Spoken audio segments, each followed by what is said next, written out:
On the morning of February 28, 1844, Captain Robert Stockton invited John Tyler, 10th President of the United States, along with his cabinet and almost 400 other politicians, military officers, and Washington, D.C. socialites aboard the Navy's newest steam frigate, the USS Princeton. The voyage to follow would prove fateful.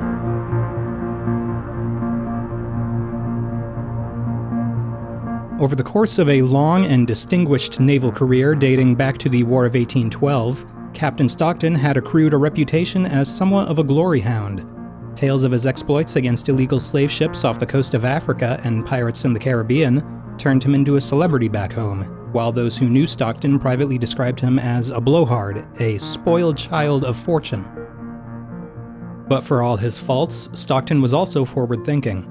An advocate for naval reform, he imagined a modernized, steam-driven American fleet capable of countering the Royal Navy on the open sea. More specifically, he envisioned himself at the head of this fleet. Having shrewdly predicted a Van Buren loss in the election of 1840 due to the ongoing economic depression, Stockton made sure to campaign hard for the Harrison-Tyler ticket in his home state of New Jersey. He was then able to leverage his influence in the subsequent Tyler administration to secure political support for what would become the Princeton. As the forerunner of Stockton's futuristic Navy, the Princeton was designed to be completely state-of-the-art. Its fully submerged propulsion mechanism in the form of an Archimedean screw allowed the Princeton to remain highly mobile in the heat of battle, an immense advantage over predecessors whose paddle wheels were often exposed to enemy fire. The ship also featured an innovative armament. In addition to the standard broadside, it had been equipped with two huge guns, fore and aft, each mounted on a circular rail allowing for full rotation. These guns, nicknamed the Peacemaker and the Oregon, were, at the time, the largest pieces of naval artillery in the world. Captain Stockton took the Princeton down the Potomac, demonstrating its ability to maintain an impressive 12 knots with no visible means of propulsion. After an elaborate banquet below decks, guests assembled topside for the highlight of the day's excursion, a live demonstration of the Peacemaker, the Princeton's forward gun, a wrought iron behemoth of Stockton's own design. At approximately 4 p.m., the gun was fired, sending a cannonball miles downriver to the delight of the crowd. Then it was fired again. As the ship sailed past Mount Vernon, former home of George Washington, the Peacemaker was fired for a third and final time. But this time, the gun burst. There was a bright flash, and in an instant, the deck was completely enveloped in smoke. The breech of the weapon had split nearly in half, sending massive chunks of iron into the crowd of onlookers. As the smoke cleared, they were met with a grisly sight. 8 people lay dead. Secretary of State Abel Upshur, Secretary of the Navy Thomas Gilmer, David Gardiner, father of the president's fiancée, Navy officer Beverly Kennan, Maryland politician Virgil Maxey, 2 Navy servicemen, and an enslaved man owned by the president. Upshur and Gilmer, standing shoulder to shoulder directly next to the Peacemaker, had been struck by a fragment of iron weighing hundreds of pounds. They were killed almost instantly. By sheer chance, the president was below deck at the time of the explosion, narrowly avoiding sharing their fate. An official investigation into the accident identified multiple problems with the Peacemaker's manufacturing process. Stockton believed that using raw iron rather than conventional cast iron would allow him to create a much larger and more powerful cannon, but natural impurities in raw iron weakened the structural integrity of the gun, and Stockton's methods of reinforcing the barrel were found to be inadequate. Additionally, he had failed to properly test the weapon before clearing it for service, all the more critical because of its experimental nature. Despite all of this, Stockton was absolved of blame, owing to the intervention of the president. President Tyler shared Stockton's belief in a modernized Navy, and an indictment would do nothing to win over traditionalists in Congress and the military. But ultimately, the events of February 28th would have much greater ramifications than naval reform, and the reasons why were complicated. Although John Tyler had been elected to the vice presidency as a Whig, there was little in the party agenda that he really agreed with. As a senator from Virginia during the Andrew Jackson administration, he was known as a prominent states' rights Southern Democrat and a staunch presidential ally. But after Jackson's showdown with the state of South Carolina during the crisis of nullification, Tyler and like-minded Democrats broke with the administration over what they considered abuse of executive power. They joined the rapidly coalescing opposition group that would become known as the Whigs. Tyler's unexpected rise to the presidency after the death of William Henry Harrison just 1 month into his term in April of 1841 immediately put him at odds with Whig leadership, particularly Kentucky Senator Henry Clay. As a party founder and leading architect of Whig policy, Clay had expected to wield significant influence in the Harrison administration. Now suddenly Tyler, who had only made it onto the ticket as an afterthought meant to appease the southern wing of the party, was in control of the executive branch. It wouldn't be long before there was trouble. In September 1841, Tyler vetoed a Whig bill rechartering the National Bank, an institution which, as a former Jacksonian, he still considered unconstitutional. Henry Clay did not anticipate this. He expected Tyler to assent to the will of Congress rather than turn his back on the party that elected him. But clearly this was not the case. The opposition finally had control of government after 12 straight years of Jacksonian rule, and Tyler had just denied them a key policy goal. For Clay, this whole situation was nothing short of embarrassing. He publicly denounced Tyler as a traitor to those who had supported him. As he told his fellow senators, "Our policy has been arrested by an executive that we brought into power. Arnold escaped to England after his treason was detected." Next, in an attempt to sabotage the executive branch, he engineered a mass resignation of nearly the entire cabinet. They would be replaced, but the composition of Tyler's cabinet would remain chaotic for the rest of his term. Finally, Clay had Tyler ejected from the Whig Party, rendering the president politically homeless. With his retaliation against Tyler complete, Clay resigned from the Senate in March of 1842. He didn't say it, but everybody knew that he was gearing up for another presidential run. In June, after Tyler again vetoed Whig legislation, this time introducing a new tariff or tax on foreign imports, one representative called for impeachment proceedings against the president. Though ultimately unsuccessful, this was unprecedented. Later that summer, a House committee chaired by Massachusetts Representative and former President John Quincy Adams condemned Tyler's use of the veto, harshly criticizing his gross abuse of constitutional power. Eventually, Tyler acquiesced, signing into law a bill that brought tariff rates back up to protectionist levels, but this did little to alleviate the economic depression that was still being felt across the country. Tyler didn't find many friends on the other side of the aisle either, as leading Democrats were more than happy to sit back and watch a potential party rival self-destruct under the opponent's banner. The Democratic Party saw massive gains in the midterms, flipping the House, but the incoming Congress wasn't any friendlier to the president than the outgoing one. By 1843, the standoff between Congress and the White House had effectively ground the federal government to a halt. With Tyler's ability to conduct domestic policy hampered, he began to look outward, quickly turning his attention towards the neighboring Republic of Texas. It had always been Tyler's plan to eventually bring Texas into the Union, but now this goal would take on new importance. Texas annexation under Tyler would instantly reverse his political fortunes. He would be hailed as a hero by the Democratic Party, and his victory in the upcoming presidential election would be all but assured. It would be the ultimate vindication for a president who had faced questions over his legitimacy ever since his term began. Almost immediately after declaring independence from the Mexican Republic in the midst of a series of revolts back in 1836, Texas had expressed interest in joining the United States. However, Mexico still considered Texas to be in a state of rebellion, and any American attempt to interfere would be interpreted as a hostile act. Tyler's predecessors Andrew Jackson and Martin Van Buren had both chosen to avoid the issue of Texas altogether, in spite of the Jacksonian penchant for expansionism. If the prospect of war with Mexico wasn't enough to make Texas politically unappealing, then the controversy generated by the presence of slavery in Texas certainly was. For 2 administrations, Texan calls for annexation went unanswered. But by 1843, the Texan leaders had begun to shift their strategy.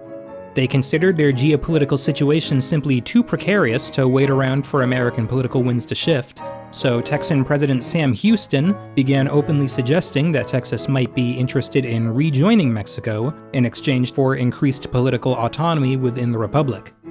This was a bluff, but the message was received loud and clear in Washington. Houston was signaling that if the U.S. wanted Texas, it needed to make a move. This is partially why Tyler was so keen on a modernized navy. The United States would not be able to enforce a claim on Texas without a strong naval presence in the Gulf. In the spring of 1843, Tyler rebuilt the executive branch from the ground up, firing scores of federal employees in departments like the post office and replacing them with loyal partisans and office seekers. Ironically, it was this sort of behavior that he had condemned during the Jackson administration, but as far as Tyler was concerned, political circumstances had forced his hand. He would need a responsive executive branch in the coming months. Tyler then requested the resignation of Secretary of State Daniel Webster, the last remaining member of President Harrison's original cabinet. Webster was the country's preeminent constitutional lawyer and a major figure within the Whig Party, and he was also a skilled diplomat, having successfully negotiated a treaty with the United Kingdom resolving several border disputes with Canada the previous year, handing the president a minor victory. To another administration, he might have been a major asset. But lately, Webster's continued association with Tyler had begun to damage his standing with some of the more partisan Whigs, and as a New Englander, he was firmly against Texas annexation. So by this point, Webster was more than happy to part ways with the administration. In late spring, Tyler embarked on an extended speaking tour up the coast, hoping to gauge the national attitude towards his administration before his big push for annexation. To his surprise, he was met in nearly every major city up through Boston with a warm and enthusiastic reception, a refreshing change of pace from the hostile atmosphere he had grown used to back in Washington. Tyler knew these displays of public support were of limited political use, but at the very least they would serve as a reminder to both parties that Tyler was still a factor in the DC political scene. In July, he tapped his Secretary of the Navy, Able Upshur, to take over as Secretary of State. Although Upshur possessed no foreign policy experience, he had cultivated a positive reputation in Washington as Navy Secretary, becoming known as a competent administrator. He was even considered by some to be the shining star of the Tyler administration. But the real motivating factor behind Upshur's appointment was that he shared Tyler's pro-annexation beliefs. In October 1843, the administration initiated talks with Texas. Secrecy was of the utmost importance at this stage in the negotiation. Any public indication that Texas was planning on joining the United States was liable to be met with invasion. When it came to Texas, Secretary of State Upshur faced two major obstacles. First, he would need to negotiate the treaty itself. The Texans had a long list of concerns, chief among them being the ever-present threat of renewed conflict with Mexico. Upshur assured them that the United States was prepared to defend Texas militarily in such an event. The other challenge Upshur faced was in Washington. He would need the support of at least 2/3 of the Senate in order to ratify the annexation treaty. However, many Northern congressmen were deeply suspicious of Southern interest in Texas, where slavery thrived owing to large numbers of migrants from the southern U.S. The addition of one or perhaps even multiple new slave states threatened to disrupt the balance of power in the legislature. Make no mistake, Tyler and Upshur were working to advance slaveholder interests. But Upshur would have to sell Texas as more beneficial to the nation as a whole than it would be purely to the South if he wanted to get the treaty through the Senate. This wasn't impossible. No doubt there would be pro-business politicians who might be willing to turn a blind eye to the sin of slavery in exchange for access to the Texan market. Upshur began meeting with senators individually. To apply pressure to the more moderate politicians, Upshur played to anti-British sentiment in the press. He anonymously published a series of highly inflammatory articles titled Designs of the British Government, which made some serious yet familiar accusations. Like many of his peers, Upshur held a conspiratorial view of the United Kingdom, currently acting as diplomatic mediator between Texas and Mexico. Upshur claimed that if Britain was allowed to continue meddling in North American affairs, Texas might become a base through which the Crown could harm American interests. The implications of this especially alarmed his fellow Southern planters. What if Britain intended to abolish Texan slavery in order to create a southern haven for escaped slaves from the United States? Or worse, incorporate Texas into the empire and threaten American westward expansion? A dubious report out of London claiming knowledge of a British plan to offer Texas a series of low-interest loans in exchange for the local abolition of slavery only disturbed Upshur further. The British Foreign Secretary personally denied these allegations, but it didn't matter. This would be the crux of Upshur's pitch both to the public and on Capitol Hill. Texas annexation was a national security issue. His strategy was remarkably successful. By January of 1844, Upshur felt confident that the administration had the support in the Senate that they needed. Actually, they had more than enough support. All that remained was to work out the final details with the Texans. Meanwhile, Upshur's Senate ally, Mississippi's Robert Walker, strategically kickstarted public discourse surrounding Texas by publishing a lengthy pamphlet advocating immediate annexation. This got people excited. Finally, for the first time, annexation was being talked about openly by a leading politician. Henry Clay was beside himself. It wasn't enough for Tyler to deny the Whigs their national bank. Now he seemed to be on the verge of achieving a major Democratic Party policy goal. On February 27, 1844, after months of meticulous back-and-forth negotiations, Upshur and the Texan ambassadors concluded talks. The treaty they settled on looked like this. Texas would join the Union as a territory, and all members of the Texan government, minus the executive officers like the president, would remain in office. All public lands would be ceded to the federal government. In exchange, the United States would assume $10 million of Texas's massive wartime debt. Texan citizenship would carry over, and all existing laws and property rights would be respected. The exact boundaries of Texas were left deliberately unspecified by this agreement. That would be determined later. But the very next day, everything changed. Upshur was dead, and suddenly the fate of the annexation deal was in doubt. The Senate votes that made Texas possible had been earned thanks to Upshur's credibility. Tyler would need to act quickly if he didn't want to lose them. But before he even had time to weigh his options on Upshur's replacement, Tyler learned that a congressional ally of the administration, Virginia Representative Henry Wise, had gone ahead and offered the Secretary of State job to John Calhoun, supposedly on Tyler's behalf. Tyler was understandably upset. This was a critical moment, and partisan meddling had usurped his prerogative. But Tyler couldn't afford to make another political enemy by rescinding the offer. He begrudgingly submitted the nomination to the Senate, and Calhoun was confirmed unanimously. John Calhoun wasn't necessarily a poor choice for Secretary of State. He possessed one of the most impressive resumes in Washington, having served in both houses of Congress, the cabinet as Secretary of War, and as vice president under both John Quincy Adams and Andrew Jackson. In fact, he was already involved with the annexation project, having coordinated with Upshur to work Congress behind the scenes. However, Tyler knew that making Calhoun the new spearhead of Texas annexation carried certain political risks. Thanks to his role in the crisis of the previous decade, Calhoun was one of the most infamous politicians in the nation.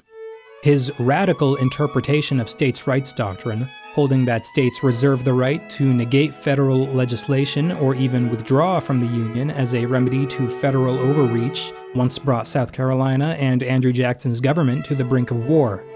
But as the issue of nullification faded and abolitionism began to emerge as a social and political movement in the North, Calhoun became one of slavery's most passionate defenders on the national stage. His declaration that slavery represented a positive good for the United States made him public enemy number one amongst abolitionists, and his Southern nationalist tendencies had the potential to make his involvement with the administration hazardous in the North. But Calhoun was still an effective political operator, and he was certainly reputable enough to effectively promote the administration's agenda on Capitol Hill. So long as he simply followed through on Upshur's game plan, Secretary of State Calhoun might be able to salvage this situation for the president. Calhoun immediately reached out to the Texans to confirm that their arrangement was still in place. But in light of recent events, Upshur's informal guarantee of military protection would no longer be enough. Texas needed something more tangible, In order to soothe Texan concerns, Tyler placed a military force led by Brigadier General Zachary Taylor in western Louisiana, close to the Texan border. The White House deliberately kept Congress in the dark about this order, prompting the resignation of Tyler's Secretary of the Treasury. Nevertheless, with the Texans satisfied, things were back on track. On April 12th, the Texas Annexation Treaty was signed by Calhoun and the Texan ambassador. All that remained was ratification. When Tyler submitted his treaty to the Senate, he officially revealed the annexation plan to the world. This reveal was carefully timed to coincide with the beginning of election season. For Tyler, everything was riding on this. But then, the president suffered another major setback. Just 1 week later, an Ohio Democrat hostile to annexation leaked privileged treaty documents to the press and set off a political firestorm. The most shocking disclosure came in the form of a correspondence from Secretary of State Calhoun to the British ambassador in Washington. It essentially boiled down to a conspiracy-laced rant accusing the United Kingdom of attempting to subvert the United States through abolitionism. Although the message was unmistakably pro-South, a lot of this was in the same vein as what Upshur had written in the press. But Calhoun closed his letter with a long and passionate defense of American slavery. Hardliner rhetoric that went somewhat beyond the typical necessary evil arguments usually offered by Southern politicians in defense of the institution. Typical Calhoun, but not at all a good look for the administration. This was exactly the sort of thing Tyler had been hoping to avoid, but it was too late. Northern anti-annexation forces seized on Calhoun's letter as proof that their warnings were justified. The federal government's interest in Texas was founded on slavery, and this letter proved it. Soon, familiar battle lines were being drawn, and Upshur's pro-annexation coalition in the Senate collapsed. With Texas now tied inextricably to slavery, few Northern senators would be willing to publicly endorse annexation. There was still a vote scheduled for June, but Tyler knew it was already as good as lost. Meanwhile, Texas was quickly becoming the dominant issue of the upcoming election cycle. Everybody was talking about it. Politicians like Henry Clay found this incredibly frustrating. He would rather be selling his longtime economic agenda, but that wasn't what the public wanted to hear anymore. Nearly every candidate for office was now being hounded by journalists and political rivals seeking their opinion on the Texas issue. One bad answer could sink a campaign. Clay, in keeping with Whig orthodoxy, declared his opposition to an immediate annexation of Texas, writing that annexation and war with Mexico are identical. Nobody was surprised by this. But the very same day, another announcement shook the political landscape. Many on both sides of the aisle assumed that the Democratic Party was prepared to embrace a pro-annexation platform. There was simply too much pro-Texas fervor in the Democratic electorate to ignore any longer. But after months of avoiding the question, Martin Van Buren, former president and presumptive Democratic nominee back to avenge his 1840 loss, came out against immediate annexation. Really, he didn't have much of a choice. Van Buren could either oppose annexation and lose support in the South, where his reputation was never particularly strong, or endorse annexation and anger his allies in the North. He knew that either way there would be fallout. He tried to soften the blow, suggesting that while he wasn't necessarily opposed to future annexation, his policy would be to keep Texas at arm's length as long as its dispute with Mexico remained unresolved. But Van Buren had badly misjudged the amount of enthusiasm that existed over Texas. His entire base of support in the South evaporated almost instantaneously. Party delegates representing southern states began to declare that they would not support any nominee who stood against immediate annexation, and even some northern delegates became uneasy at the idea of backing a candidate they were no longer sure could win without southern support. A crowded field of contenders were all jockeying for party leadership, and now they smelled blood in the water. With just weeks to go until the National Convention, it was no longer clear whether Martin Van Buren would win the nomination. The party had been thrust into chaos, and Henry Clay couldn't be happier. As he wrote in a private letter, "I do not think I ever witnessed such a state of utter disorder, confusion, and decomposition as that which the Democratic Party now presents." One thing was certain. The only Democrat to benefit from this whole mess was John Calhoun. By linking Texas annexation with slavery, Calhoun forced Northern Democrats like Martin Van Buren to go on record in ways that alienated the entire South. This was his goal with that letter to the British ambassador. While most other politicians were preoccupied with keeping the slavery debate out of federal politics, Calhoun's aim was to hold slavery in the spotlight as much as possible, even if it meant sacrificing John Tyler's political agenda. For Calhoun, both major parties were only a means to an end. The real objective was a Southern coalition that spanned party lines.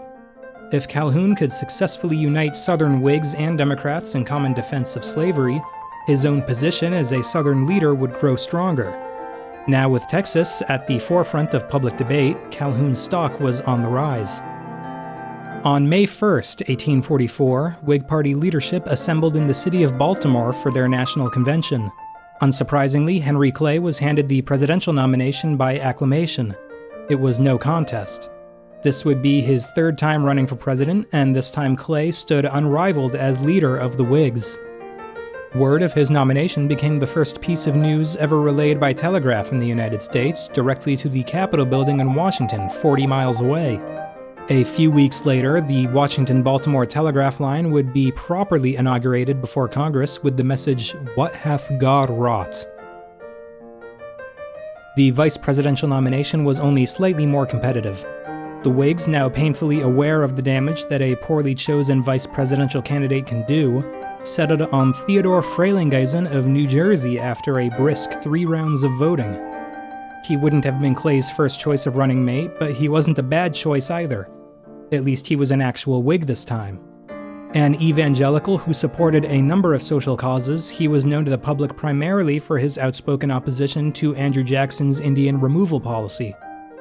This time around, the Whigs wouldn't bother attempting to court the Southern vote as they had done with Tyler. With Frelinghuysen, they could consolidate their share of the urban Protestant vote instead. The official party platform agreed upon by the convention was incredibly brief, basically just a reiteration of long-standing Whig economic policy. Protectionary tariffs, public land sales, currency regulation, what Henry Clay called his American system. The platform made no mention of Texas whatsoever, but regardless, Whigs were feeling extremely confident heading into the election. Considering the current state of the Democratic Party, many observers across party lines felt that the Clay-Frelinghuysen ticket was well positioned for victory. The Democratic convention kicked off down the street on Monday, May 27th. As party representatives poured in from all over the country, nobody quite knew what to expect, but they wouldn't have to wait long to find out. The first order of business was to establish the nominating procedure, and this is when the Southern wing of the party chose to strike. They moved to reinstate an old rule that required the presidential nominee to receive at least 2/3 of the convention's vote. This would be problematic. Martin Van Buren still controlled a majority of delegates without the support of the South, but he didn't control 2/3. His representatives fought in vain to prevent the motion from passing, making all sorts of promises and concessions, but Van Buren's northern rivals seized on the opportunity to take him down and agreed to vote in step with the Southerners. In the end, the 2/3 rule passed, 148 to 116. Van Buren's campaign was instantly crippled, but it wasn't entirely obvious how the Southerners should take advantage of the sudden power vacuum.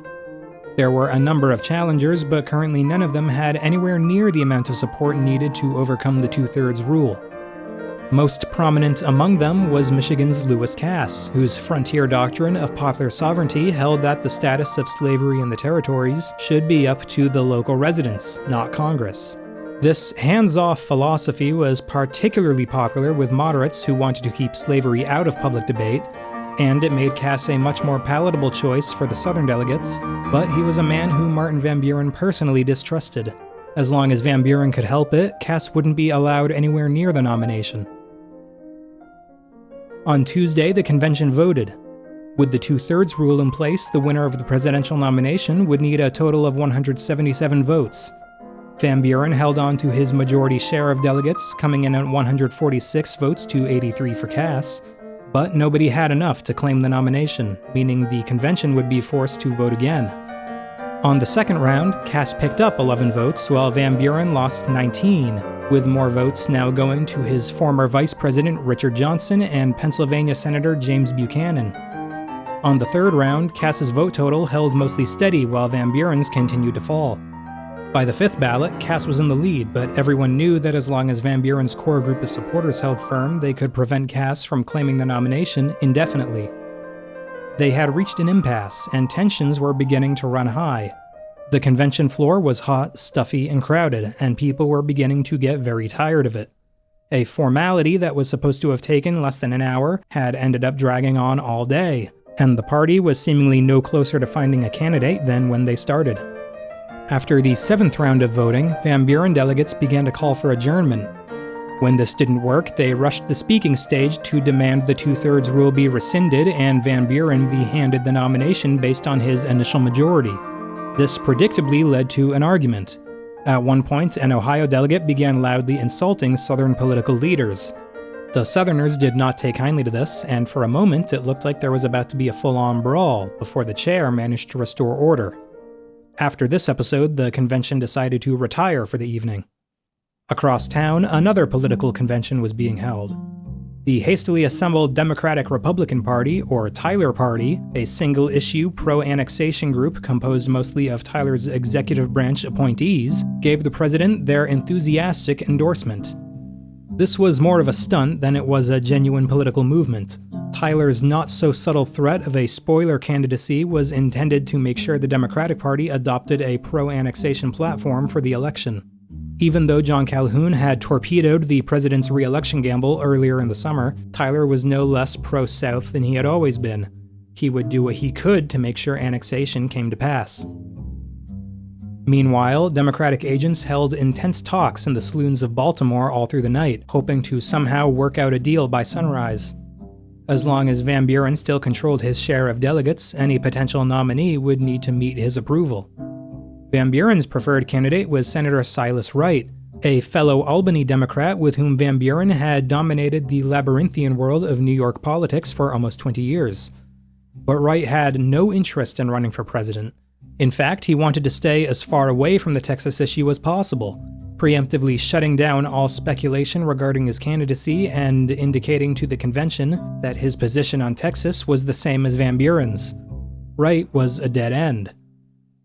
Voting continued the next morning, and many expected the stalemate to continue. But this time, there was a new development. On the eighth ballot, a total of 44 delegates broke for Tennessee's James Polk, who up until now hadn't earned a single vote. Polk did not have much of a national profile. He had been Speaker of the House, but for the most part, he was not a household name outside of Tennessee, where he had served in Congress and then as governor before failing to win re-election back in 1841.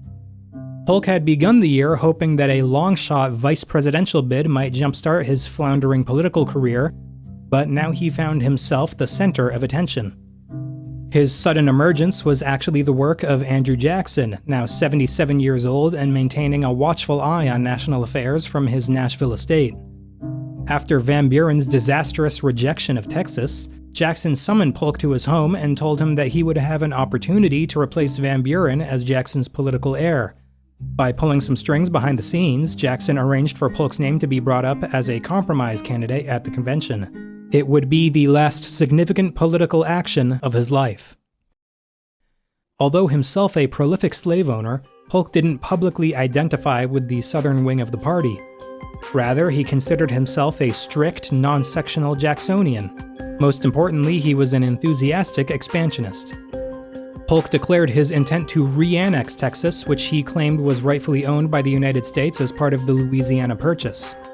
He also spoke of reoccupying the Oregon country, which for the past 2 decades had been occupied jointly and somewhat awkwardly by the United Kingdom and the United States. It wasn't particularly urgent business, especially in comparison to Texas, but now it was able to make itself politically useful. The Tyler administration had already been taking steps to deal with Oregon, but progress was slow, and the administration's hostility to Britain was by this point well known. Maybe Daniel Webster could have worked something out, but Tyler had made the choice to prioritize Texas. Meanwhile, Polk's broad Jacksonian expansionism was considered politically neutral enough within the Democratic Party to satisfy every regional faction, and soon the major players at the convention had come to an agreement. Before long, the convention was cheering Polk's name, and on the ninth ballot he won an overwhelming victory. It wasn't unanimous, but then it was, because that looks better in the newspapers. As for a running mate, the convention once again propositioned Silas Wright, who once again flatly turned them down. So, after just 2 rounds of voting, the convention found Philadelphia's George Dallas, a moderate with some Whiggish economic leanings.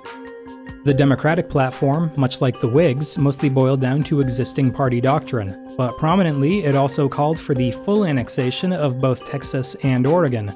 John Calhoun's gambit had paid off. Texas annexation now had the official endorsement of the party in spite of Martin Van Buren and the Northern Democrats. Outside of the convention, the reaction to Polk's nomination was mixed. A lot of people seemed to simply have no idea who the man was. The Whig camp, meanwhile, was elated, and they had reason to be. Their opponents had just gone through an unprecedented ordeal to find a presidential candidate, and the one they found seemed to have come straight from the bottom of the barrel. The campaign slogans seemed to write themselves. "Who is James K. Polk?" quickly became the go-to Whig chant. Whig newspapers predicted a Clay victory based on name recognition alone. During this time, 2 other political parties also nominated candidates for president. The first was the Reform Party, established in the previous year by the Church of Jesus Christ of Latter-day Saints founder Joseph Smith. From their home base of Nauvoo, the Reform Party actually did have the potential to dictate the balance of power in Illinois politics. However, Smith was killed in late June, becoming the first presidential candidate in the United States to be assassinated. The other notable party to put forward a candidate was the New York-based Liberty Party, a single-issue group dedicated to the immediate abolition of slavery. This was their second election cycle, and for the second time they nominated reformed slave owner James Birney. His impact on the election of 1840 was negligible, and as an abolitionist he was dismissed by both Whigs and Democrats as delusional at best or an agitator at worst. However, the Liberty Party was significant because it represented one of the first major attempts by organized abolitionists to effect political change in the United States via direct action. They did not intend on spending another decade shut out of public debate. 1 week after the Democratic National Convention, the Senate voted on President Tyler's Texas Treaty. As he expected, the vote failed. The treaty needed a 2/3 majority to pass. It didn't even manage 1/3. But Tyler had a backup plan. He wrote to the House of Representatives, where Texas was viewed more favorably thanks to those Democratic gains in the midterms. The House alone couldn't pass annexation into law, but if they were to reintroduce the treaty as a joint resolution during the next session of Congress, it would only need a simple majority to pass in each chamber. This was a promising idea, though not as constitutionally sound. Signing off on foreign treaties was, of course, the Senate's prerogative. Regardless, Congress adjourned before considering Tyler's proposal. He would have to be patient for this plan to bear fruit. Then, with the meager amount of political capital generated by the Tyler Party, the president sat back and waited for Polk to extend the hand of friendship and publicly welcome him back into the Democratic fold. But Polk's mentor, Andrew Jackson, had advised him against this. There was no need to legitimize Tyler's fake political movement. Plus, if Tyler stayed in the race and caused Polk to lose, everybody would know whose fault it was. Jackson was right. A few weeks later, Tyler quietly dropped his bid and endorsed Polk. The stage was now set for the election of 1844. Polk's first move of the campaign was to declare that as president he would not seek re-election. This was smart for a couple of reasons. First, it preemptively neutered any Whig suggestions that Polk would become another King Andrew, as they had labeled President Jackson. But it also had the effect of converting all those other prospective Democratic Party candidates from rivals into allies. They would be more than willing to collaborate with Polk moving forward, knowing that he wouldn't be a threat to their future aspirations.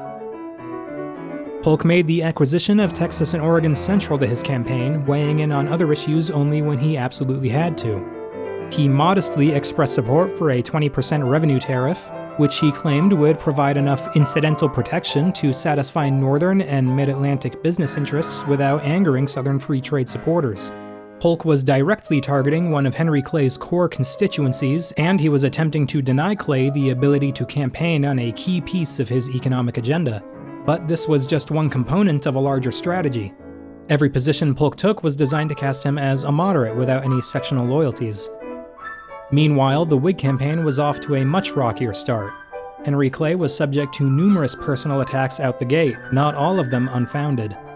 His high-profile decades in Washington had cultivated for him a reputation as a real politician's politician. He was known as a drinker, a gambler, and a womanizer. He had no public religious affiliation, which harmed his standing with the voting bloc that Frelinghuysen had been brought on board to win over. Clay also came under sustained assault from anti-slavery forces in the North, who called out his tepid moral opposition to the institution while himself enslaving dozens. Of course, Polk was just as guilty, owning multiple cotton plantations in primarily an absentee capacity. But the anti-slavery press tended to focus its attacks on Whigs like Clay with the hope that sufficient public pressure might compel them to take a firm stance against slavery. As far as anti-slavery activists were concerned, Polk and his ilk were a lost cause. Clay considered himself a political moderate when it came to the issue of slavery. He was a founding member of the American Colonization Society, an organization which facilitated the migration of freeborn and formerly enslaved Black Americans to a colony on the African coast called Liberia. Clay, like many politicians who ostensibly leaned towards the anti-slavery end of the spectrum, acknowledged the institution as a great evil, but believed that it would be impossible for free Black people to integrate into American society. For Clay, colonization was the solution to this. But ultimately, like most politicians on both sides of the issue, Clay believed that abolitionism as a political movement represented a much greater threat to the United States than slavery ever could. Whig papers returned the abolitionists' attacks in spades, taking James Birney's third-party run as evidence of collusion with Polk and the South against Clay. Polk was spared many of the attacks suffered by his opponent. The worst came when an anti-slavery newspaper in New York published an account claiming that Polk branded slaves with his initials, a story meant to paint him as a cruel Southern slave driver. This might have threatened to turn political moderates and religion-minded voters against him, but it backfired when the paper was forced to issue a retraction upon discovery that the source had been fabricated. Polk's obscurity was proving to be a major asset. As he was a relative unknown, Whig mouthpieces had difficulty finding avenues of attack against him. Throughout the campaign, they accused Polk of being both a duelist and a coward, which in the end only served to bring attention to Henry Clay's history of dueling. Clay also found himself contending with a completely unexpected political issue. Earlier that summer, the city of Philadelphia was gripped by anti-immigration riots, and reactionary nativist parties had since begun to crop up both there and in New York. Suddenly, Clay was being questioned about his opinion on the country's naturalization laws, something he was completely unprepared for. This issue also had the unintended effect of turning Clay's running mate into somewhat of a liability. Frelinghuysen's evangelical Protestantism rubbed many Irish and German Catholic immigrants the wrong way, and soon Clay was being portrayed by his opponents in northern cities as a xenophobe. Whigs did tend to align with urban nativists, but Clay was annoyed to be boxed in on this issue. To make matters even worse, his cousin Cassius, a rare Southern abolitionist, went on record as believing Clay to have more sympathy for the anti-slavery cause than he publicly let on. This statement ended up circulating far beyond the northern circles it was meant for, causing a massive headache for Clay. He immediately disavowed Cassius's suggestion, but the damage was done. Clearly, the Whig campaign was not going well, so midway through summer, Clay attempted to pivot on the Texas issue. He declared that actually he wasn't completely opposed to annexation if it could be accomplished without risking the Union.